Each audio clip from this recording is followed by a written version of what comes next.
She said exactly the same words as her British colleague. The same sounds, the same pronunciation, or so she thought. But customers kept asking her to repeat herself. The problem wasn't in what she was saying. It wasn't her accent or even the pronunciation of individual sounds. It was the rhythm of her speech. She'd say, "Would you like me to help you?" And the customers would say, "Sorry, what did you say?" Her colleagues would say, "Would you like me to help you?" "Oh, yes, please. That would be amazing. Thank you." The difference in understanding is in the rhythm. Once you change the rhythm of your speech to a more natural English rhythm, it will be a lot easier for native speakers, especially your British colleagues or clients, to understand you. I'm Sarah, the English coach, helping international professionals to communicate more confidently in English so they can thrive in their career in the UK. Today I'm going to talk about British English rhythm and connected speech, what it is, why it matters, and how you can start using it so you can be more easily understood. Let's get started. A characteristic of English that's different to many languages is that it is a stressed, timed language. This basically means that the time it takes to say a sentence depends on how many stressed syllables are in that sentence, not the number of words, which is true for some other languages. And this might include your first language. Let me show you what I mean. Let's start with a very simple sentence. Dogs chase cats. Duh, duh, duh. Now, notice what happens when I add words. The dogs chase the cats. The rhythm stays the same. I added in the word the, it didn't change the rhythm. It didn't take any longer to say it. I didn't say the dogs chase the cats. The dogs chase the cats. Okay, now we can change the tense. The dogs are chasing the cats. Same rhythm. We've added in are and ing, but it takes the same amount of time to say it. Let's try another tense. The dogs have been chasing the cats. I've added in have, been, and then the ing, but the rhythm is the same. So in English, some words are stressed and others are reduced. Or I like to say squashed. We can't really hear them. They're squashed. Some people hear it as swallowed. It is in the sentence, the dogs are chasing the cats. It's the content words that are stressed. So dog is a noun, chase is a verb, cats is a noun. But it's also the same for adjectives as well. It's the words that give meaning. The little grammar words, and we sometimes call these functional words, are reduced. So articles like the dogs, or auxiliary verbs and suffixes that make tenses. For example, the dogs are chasing, or the dogs have been chasing. We also reduce prepositions like in, on, to, for, and modal verbs. The dogs have been chasing the cats in the rain. This is the basic rhythm of English. Now, why is this important? It's not to sound like a native speaker. In fact, I never think you have to sound like a native speaker. But if you're working with native speakers, so if you're working in the UK, it's important to know that they'll be processing language through those stressed words. So we stress content words because it indicates subconsciously that those are the important words. If you give every word the same stress, it's hard to differentiate which are the important words. So if you remember the lady at the beginning, would you like me to help you? She said this very quickly, but every word had the same stress. And in fact, the to was slightly stressed. So people may interpret stress on to, they may think two, as in the number 2. And so this is where the misunderstanding happens. Now, often people will get used to the way that you speak English. That's true with time. But if you're speaking to new people all the time, working on this rhythm will help you to be understood first time. Now you can still speak slowly and have the same rhythm. If you speak slowly and have every syllable the same, it can sound quite patronizing. Would you like me to help you?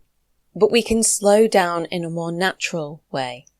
Would you like me to help you? See, I'm still reducing the function words and stressing the content words, but it's a lot clearer. So this is really the key for people understanding you and also to stay engaged. Okay, we've talked about stressing words. So when we stress words, it's like higher, longer, we can hear it. The reduced words, those words that make the grammar, and in general, when we reduce a word, we're taking the vowel sound and squashing it. Squashing it usually down to a schwa. Now, if you look in the dictionary, it looks like this symbol.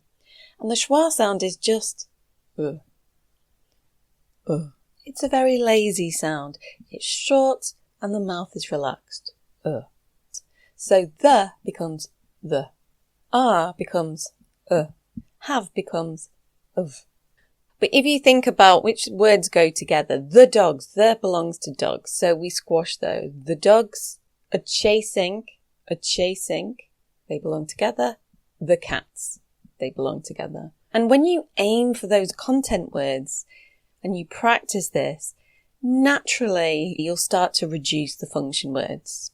Even if you don't fully reduce the function words, as long as you stress the content words, there's going to be a difference and people will hear that and they're more likely to understand you. Okay, let me give you some examples. 1. This is the full sentence. I have been meaning to call you. What are the important words? Well, meaning and call. You is important, but you're already talking to the person, so we might reduce it a little bit, but not so much. Meaning and call are the most important. Let's listen. I've been meaning to call you. Notice how have becomes I've, and been becomes been. It might even sound like bin to some people, B-I-N, like the rubbish bin. I've been meaning to call you. Okay, number 2. Have you seen it yet? Which are the important words? Seen, yet. Have you seen it yet? Have you seen it yet? Have almost disappears. Have you seen it yet? Have you seen it yet? We were working yesterday. What are the important words? Working, yesterday. We were working yesterday. We were working yesterday. Notice the rhythm. Okay, let's look at some really common reductions. Now, some of them you probably know already. Sometimes we write them with an apostrophe. So, for example, she is, she's, he is, he's. I have, I've. She has, she's. I would, I'd. I will, I'll. In speech, we tend to use these contractions. So if you are able to make a contraction, like I am, I'm, it's more common in spoken English to use this. As I mentioned earlier, words that create tense tend to be reduced. When we use going to talk about future plans. For example, I am going to visit my friend this weekend. I'm going to visit my friend this weekend. Some people might say going to visit. Many people reduce it even further and it sounds like gonna. I'm gonna visit my friend this weekend. And as I said earlier as well, been often becomes been. I've been working for hours today. I've been working for hours today. The next place with common reductions is in polite questions, and polite questions are important in the UK. So instead of, could you tell me your name? You'll hear, could you tell me your name? Could you tell me your name? Could you tell me your name? Could you tell me your name? Or would you like me to help you? Like in the example, would you like me to help you? Would you like me to help you? Could you becomes could you. Could you and it all aims towards the content words. Could you tell me your name? Would you like me to help you? Would you like me to help you? Conditional sentences. Use them a lot. If it rains, I'll stay at home. But also in conditionals about the past. If I had known you were here, I would have called you. If I'd known you were here, I would have called you. If I'd known you were here, I would have called you. I had becomes I'd. Would have becomes would have. Same with could have, could have. Should have, should have. This is so common in spoken English that some native English speakers will even write could of, of, because it sounds like could of. But grammatically, it's could have and contracted. Could have. Okay, how can we practice this? Well, first, if this is new to you, start by really listening and noticing.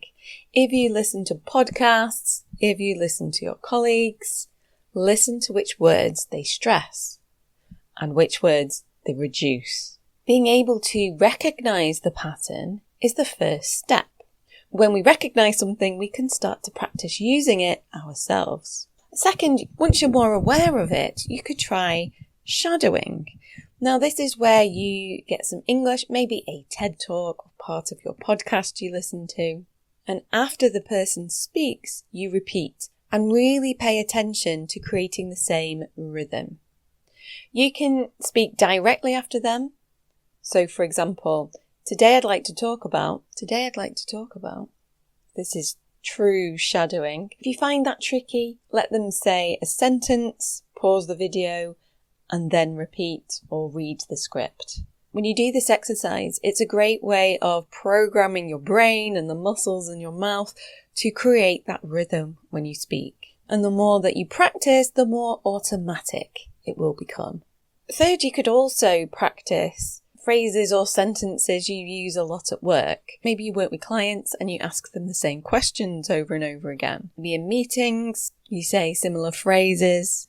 Practice the rhythm of those and see if you notice a difference. Fourth, you could practice reading text out loud. If you have a book with the audio version, you can check as well. So practice reading sentences and aiming for the content words. Again, this can really help to program your brain and the muscles into emphasizing the content words and reducing the grammar words. Remember, if you feel like you're saying everything the same way as your colleagues, but still people aren't understanding you, think about practicing rhythm. It's not something we can think about in the moment. We need to program our minds and our mouth muscles to speak with this rhythm. The more we practice by ourselves, by shadowing, speaking out loud, the more natural and automatic it will become. Thanks for watching. If you found this video useful, it'd be great if you could like and subscribe. And I'd love to hear your experiences in the comments. Do you struggle with this? Have you noticed that English has a different rhythm to your first language? I genuinely love reading your comments, so please share your experiences. Thanks very much, and I will see you on the next video.